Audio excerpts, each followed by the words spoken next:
तो गाइस कैसे हैं आप सब लोग। रीइंकार्नेटेड के एपिसोड 31 के साथ हाजिर हूं। तो लास्ट एपिसोड के एंड पे हमने देखा था जाउची एक लड़का जिसका नाम लू जेनैन होता है उसके साथ फाइट कर रहा होता है और लास्ट सीन के ऊपर जाउची अपनी फायर एट्रीब्यूट को यूज करते हुए को वहां पर जला देता है, जिसकी वजह से वो इस फाइट को हार जाता है और वहीं पर नीचे गिर जाता है। जबकि देखने वाले बहुत ज्यादा हैरान होते हैं। वो लोग कहते हैं लड़के के पास तो फायर एट्रीब्यूट भी है जो तो फायर को भी यूज कर सकता है, लेकिन ऐसा कैसे हो सकता है। इसने यहाँ पर जो फायर एट्रीब्यूट वाली पावर को शो करवाया है, ये वाला स्किल इस तरह के लड़के के पास नहीं होना चाहिए क्योंकि इसकी एज काफी ज्यादा कम है और ये तो एक परफॉर्म लेवल का स्किल है, किसी हायर एक्सपर्ट के पास ही हो सकता है। फिर इस लड़के के पास ये कैसी है। लगता है कि थोड़ी देर पहले जब इसका मुकाबला जैनमिंग के साथ हुआ था तो जैनमिंग ने भी वहां पर अपनी स्पेशल स्किल्स को ही यूज किया था। उसने अपनी फायर क्लाउड चेन को यूज किया था, लेकिन इस लड़के ने बड़ी आसानी के साथ उसकी फायर क्लाउड चेन को डिस्ट्रॉय कर दिया। इसका मतलब यह है कि वो लड़का कमजोर था, इसी वजह से वो युनजी से हार गया। लू जेनैन भी हारने के बाद जाउची से कहता है आखिर तुम हो कौन। जाउची से कहता है मुझे तुमसे और कोई भी बात नहीं करनी, ना ही मुझे तुम में कोई इंटरेस्ट है और ना ही मैं तुम्हारा नाम जानना चाहता हूँ। चलो जल्दी से यहाँ से दफा हो जाओ क्योंकि तुम इस मैच को हार चुके हो। तो लू जेनैन को भी पता होता है कि अब वो यहाँ पर और ज्यादा फाइट नहीं कर पाएगा। वो चुपचाप पीछे की तरफ मुड़ जाता है। देखने वाले कहते हैं लू जेनैन भी इससे हार गया। हमने लू जेनैन के बारे में काफी कुछ सुन रखा है कि ये बहुत ज्यादा टेरिफाइंग है, ये अपने से कमजोर लोगों को मार भी डालता है, लेकिन युनजी ने यहाँ पर इसे बड़ी आसानी से हरा दिया है। उसके जाते हुए जाउची सोच रहा होता है ये लड़का यहाँ पर बार बार मेरे ऊपर अटैक कर रहा था मेरे वाइटल पॉइंट्स के ऊपर ताकि मेरी जान ले सके। तो यहाँ पर सभी लोग मुझे देख नहीं रहे होते और हम लोग यहाँ पर न्यू मून पैलेस के अंदर नहीं होते तो मैंने कब का तुम्हें मार दिया होता। सेक्टर लीडर जाउची की तरफ देखकर सोच रहे होते हैं ये लड़का वाकई में बहुत बड़ा जीनियस है। इस तरह का टैलेंट तो हमारे न्यू मून पैलेस में पहले कभी भी नहीं देखा। यहाँ तक कि 7 बड़े सेक्टर्स में भी इस तरह का कोई लड़का नहीं है जो कि अपनी एज ग्रुप से ऊपर वाले एज ग्रुप के लड़के को हरा सके। एल्डरकिन सोच रहे होते हैं हो सकता है कि हमारा न्यू मून पैलेस जो कि पिछले कई सालों से 7 बड़े सेक्टर्स के नीचे दब कर रह रहा था, लगता है कि इस लड़के की वजह से दोबारा से राइज करेगा। यहीं पर युनबा की तरफ भी दिखाते हैं। युनबा सोच रहा होता है क्या वाकई में ये मेरे जीजा जी हैं, मुझे बिल्कुल भी समझ नहीं आ रही। और हमारी ज़ूरू भी इसी बारे में सोच रही होती है। ज़ूरू कहती है युनबा और जाउची दोनों ही एक ही क्लाउड सिटी से आए हैं, लेकिन मुझे याद है कि क्लाउड सिटी के अंदर ऐसे कोई भी पावरफुल रिसोर्सेज नहीं है जिनको यूज करके ये लड़का अपनी कल्टीवेशन को इतना ज्यादा बढ़ा सके। फिर इस लड़के की कल्टीवेशन इतनी ज्यादा हद तक कैसे बढ़ गई कि ये एक जीनियस बन चुका है। अगर ये लड़का किसी बड़े सेक्टर में पैदा हुआ होता तो वहाँ के रिसोर्सेज को यूज करते हुए अब तक ये काफी ज्यादा पावरफुल हो चुका होता। साथ ही ज़ूरू हल्का सा मुस्कुराती और कहती है लगता है कि मेरी तलाश खत्म होने वाली है, जिस बंदे को मैं ढूंढ रही थी ये वही है। साथ ही ज़ूरू आगे बढ़ती है और जाउची से कहती है जूनियर ब्रदर जरा अपना बाजू दिखाओ, तुम्हारे बाजू के ऊपर कट लगा है, मैं देखती हूँ कि जख्म कितना ज्यादा गहरा है। जाउची उसे कहता है तुम्हें परेशान होने की जरूरत नहीं है, ये जख्म इतना भी गहरा नहीं है। जैसी आगे बढ़कर उसके बाजू की तरफ देखती है तो उसके बाजू के ऊपर सिर्फ एक हल्का सा कट लगा होता है। वो भी इस बात से काफी ज्यादा हैरान हो जाती है। जाउची उसे कहता है सीनियर सिस्टर क्या तुमने देखा, अब तुम्हें मेरी बात पर यकीन आ रहा है, मेरी बॉडी आयरन की बनी हुई है,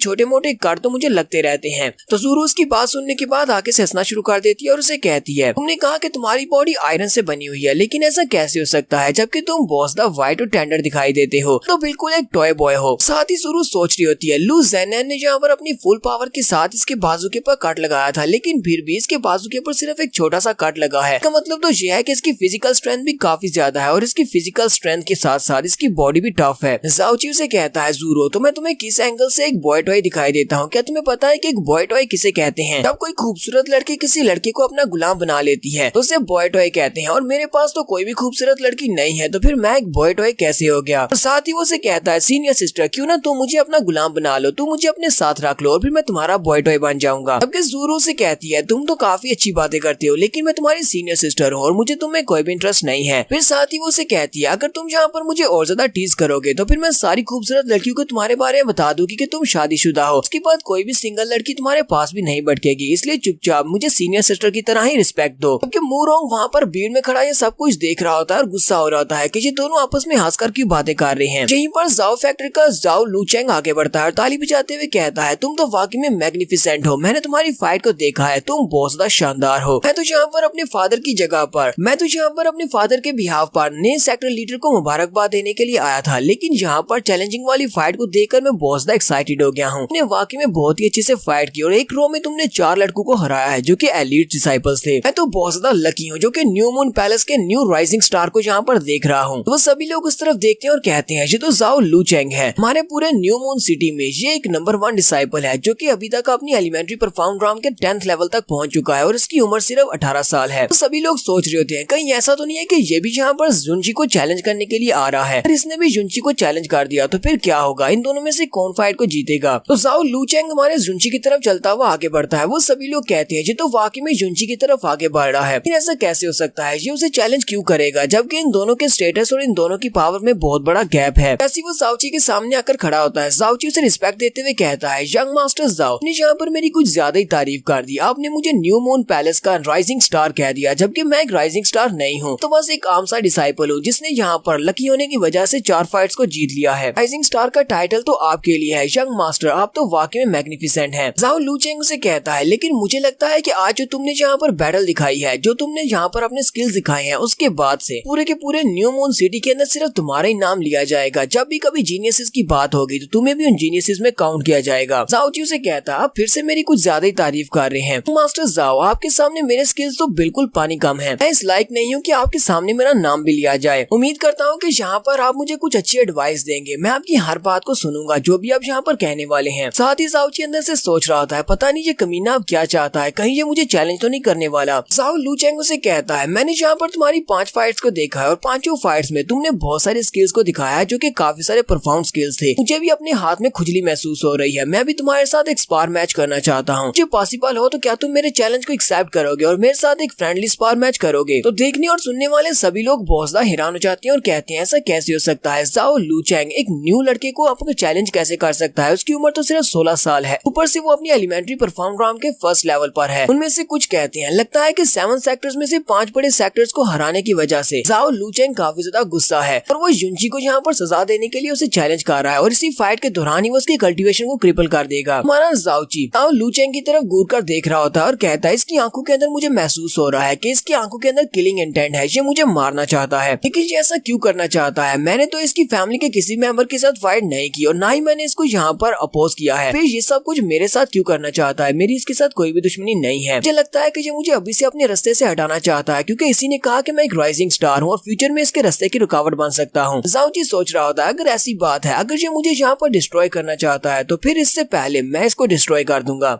जाओची उसे कहता है, यंग मास्टर, मैंने तुम्हारे बारे में सुना है कि तुम अपनी एलिमेंट्री परफॉर्म राउंड के 10th लेवल पर और बहुत ही जल्दी तुम ट्रू मिस्टिक लेवल तक पहुंचने वाले हो। मेरी स्ट्रेंथ के मुकाबले में यंग मास्टर की स्ट्रेंथ तो बहुत ज्यादा है। क्या आपको वाकई में लगता है कि हम दोनों को यहाँ पर स्पार मैच करना चाहिए? लेकिन अब जबकि यंग मास्टर मुझसे फाइट करना चाहते हैं और ये एक फ्रेंडली स्पार होगी तो मैं यहाँ पर आपकी इस चैलेंज को रिफ्यूज कैसे कर सकता हूँ? ये तो मेरे लिए बहुत बड़ी ऑनर की बात है। ठीक है, मैं आपके इस चैलेंज को एक्सेप्ट कर लेता हूँ। जाओ लूचेंग भी काफी ज्यादा खुश हो जाता है और कहता है, ये तो बहुत ही अच्छी बात है। तो जाओची से कहता है, ब्रदर युंची, तुम पहले यहाँ पर 5 बैटल्स कर चुके हो और इन 5 बैटल्स की वजह से तुम्हारी मिस्टिक पावर यूज हुई है और तुम काफी ज्यादा वीक हो चुके होगे। वजह से मुझे लगता है कि तुम्हें पहले रेस्ट करना चाहिए, उसके बाद हम लोग फाइट करेंगे। जब तुम्हारी मिस्टिक एनर्जी वापस से रिकवर हो जाएगी तब हम दोनों यहाँ पर फाइट शुरू करेंगे। जाओची से कहता है, नहीं, ये बात तो ठीक है कि मेरी मिस्टिक पावर काफी ज्यादा कम रह गई है, लेकिन मुझे लगता है कि मेरे पास जितनी मिस्टिक पावर है इतनी मिस्टिक पावर आपसे फाइट करने के लिए काफी रहेगी। ये बात सुनते ही लूचेंग भी गुस्सा हो जाता है, जबकि बाकी के सारे भी बातें करना शुरू कर देते हैं। आखिर जाओची अपने बारे में समझता क्या है? उसने कहा कि इसके पास जितनी पावर बची है वो इससे फाइट करने के लिए काफी है। इसका मतलब ये है जाओ लूचेंग को बहुत ही कम मांग रहा है। इसे क्या लगता है कि जाओ लूचेंग के साथ फाइट करने के लिए इसके पास जो थोड़ी बहुत एनर्जी बची है उतनी काफी रहेगी। लेकिन अब जो भी हो, इस लड़के ने चैलेंज को एक्सेप्ट कर लिया है और लूचेंग अब इसको बिल्कुल भी नहीं छोड़ेगा। वो या तो इसकी कल्टीवेशन को क्रिपल करेगा या फिर फाइट के दौरान इसको मार डालेगा। यहीं पर ज़ोरो आगे बढ़ती है और जाओची से कहती है, जूनियर ब्रदर, दोनों के परफॉर्म लेवल में बहुत बड़ा डिफरेंस है। वो तुमसे पूरे 9 लेवल्स के हिसाब से अप है, इसी वजह से उसकी एनर्जी भी तुमसे ज्यादा है, इसलिए मुझे नहीं लगता कि तुम इस फाइट को जीत पाओगे। तुम्हारे पास अभी भी टाइम है, पीछे हट जाओ। जबकि हमारा जाओची उसका हाथ पकड़ते हुए से कहता है, तुम्हें परेशान होने की जरूरत नहीं है, तुम बस देखती जाओ। मैं तो बस यहाँ पर यंग मास्टर के साथ कुछ पॉइंटर्स एक्सचेंज करने वाला हूँ, यानी कि हम दोनों यहाँ पर सिर्फ फ्रेंडली स्पार करने वाले हैं। उसे कहता है, जाओ लूचेंग, चलो जल्दी से हम लोग फाइट को स्टार्ट करते हैं। जाओ लूचेंग उसे कहता है, ब्रदर युंची, मैं तुम्हारे इस फैसले की रिस्पेक्ट करता हूँ और हम दोनों यहाँ पर फाइट भी करेंगे, लेकिन तुम्हारी हालत क्योंकि पहले से खराब है, तुम 5 बैटल्स कर चुके हो, इसी वजह से मुझे लगता है कि अगर मैंने यहाँ पर तुम्हें कोई सीरियस स्ट्राइक दे दी तो उससे तुम्हारी हालत और भी ज्यादा खराब हो जाएगी और हो सकता है कि तुम मर भी सकते हो। या फिर तुम्हारी मिस्टिक पावर कम होने की वजह से, मेरी स्ट्राइक्स की वजह से तुम क्रिपल हो सकते हो, तुम्हारे हाथ पैर टूट सकते हैं। इस सूरत में हम लोग क्या करेंगे? क्या तुम बाद में ब्लेम मेरे ऊपर डालोगे? जाओची उसे कहता है, यंग मास्टर, ये बात तो मैं अच्छी तरह से जानता हूँ। जब भी हम लोग यहाँ पर किसी से को चैलेंज करके फाइट करते हैं, इस दौरान हमें अपनी जान का खतरा होता है, हमारे हाथ पैर टूट सकते हैं, बहुत ही सीरियस इंजरीज भी हो सकती हैं। अब जबकि हम लोग यहाँ पर इस बारे में बात कर रहे हैं तो मुझे भी एक बात करनी है। फर्ज करो कि यहाँ पर मैं बहुत ज्यादा लकी रहता हूँ और मैं तुम्हें कोई सीरियस ब्लो दे देता हूँ जिसकी वजह से तुम्हारी हालत खराब हो जाती है, उसके बाद क्या होगा? जाओ लूचेंग चेंग उसे कहता है चलो ठीक है, मैं तुम्हारी इस मुश्किल को आसान कर देता हूँ। जैसे कि यहाँ पर सभी लोग खड़े हैं और सभी लोग इस बात के गवाह रहेंगे। हम दोनों जब फाइट करेंगे तो फाइट के दौरान अगर किसी को भी कोई सीरियस इंजरीज होती है, किसी के हाथ पैर टूट जाते हैं या फिर उसकी कल्टीवेशन क्रिपल हो जाती है, तो वो दूसरे के ऊपर ब्लेम नहीं डालेगा। जो भी यहाँ पर जीतेगा, यहाँ पर जितने भी लोग होते हैं वो सभी लोग कहते हैं हाँ हाँ ठीक है, हम लोग इस बात के गवाह रहेंगे। तुम दोनों में से जो भी यहाँ पर हारेगा और जिसकी भी हालत ज्यादा खराब होगी वो दूसरे के ऊपर ब्लेम नहीं डाल सकेगा, कि तुम दोनों यहाँ पर फ्रेंडली स्पार करने वाले हो। इसी वजह से अगर किसी को चोट लगती है सिर्फ फाइट की वजह से होगी, मसला यहीं पर खत्म हो जाएगा। कोई भी बाद में बदला लेने की कोशिश नहीं करेगा। यहाँ पर इन दोनों में फाइट स्टार्ट होने वाली है, जो कि हम लोग नेक्स्ट एपिसोड में देखेंगे। यहीं पर एपिसोड 31 का एंड करेंगे। एपिसोड की एक्सप्लेनेशन अच्छी लगी हो तो कमेंट करके जरूर बताइएगा। चैनल को सब्सक्राइब कर दे, वीडियो को लाइक और शेयर कर दे। शुक्रिया।